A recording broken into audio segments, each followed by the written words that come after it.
आज जिला स्तरीय हस्तशिल्प प्रदर्शनी जिला महोत्सव एवं पुस्तक मेलार आज शुभ उद्घाटन होती भद्रक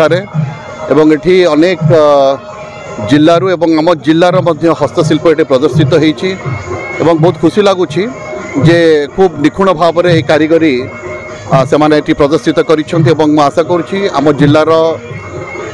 जनसमाज समस्ते आपको उपभोग करेंगे ये प्रदर्शनी देखिकी से निश्चित भाव में उत्फुल्लित हेबे एवं एमानकर बिक्री खूब भल भाव में हम एवं जो पुस्तक मेला कथा कहूँ ये पुस्तक मेला आमर युवपीढ़ी को आकृष्ट कर मोर भरोसा अच्छी एवं आजिकार डिजिटल जुगरे पुस्तकर चाहिदा एवं रही गोटे भल पुस्तक गोटे भल मनीष गठन करें एवं भल मनीषटी हेले भल सुस्थ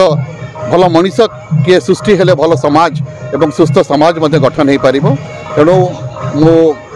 समस्त आयोजक बंधु मान को धन्यवाद दूची शुभेच्छा दूची ये से यही परिकल्पना करिसेंती पुस्तक मेला हस्तशिल्प प्रदर्शनी माध्यम रे समस्त जिलावासी को गोटे मंच रे एकाठी करी ताकू भरपूर माने भरपूर आनंद एवं मनोविनोदन करिसेंती। धन्यवाद। नहीं आमर अनेक जिला बाहर हस्तशिल्पी मैंने आसकर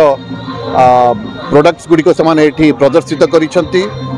आशा करुँची जे से भल बिक्री हम और आगामी दिन में आम भद्रक ठारे गोटे परमानेंट हस्तशिल्प बिक्री करने गोटे काउंटर करूँ जहाँफल कि जोटी आम से रोड साइड करने चिंता कर नेशनल हाईवे कड़े जहाँफल कि जितेबाला कटक भुवनेश्वर कौन सी व्यक्ति विशेष माने जाऊे कलिकता जाऊे नेशनल हाईवे रे से माने सेठी रहीकि हस्तशिल्प को देखा सहित तार क्रय करें।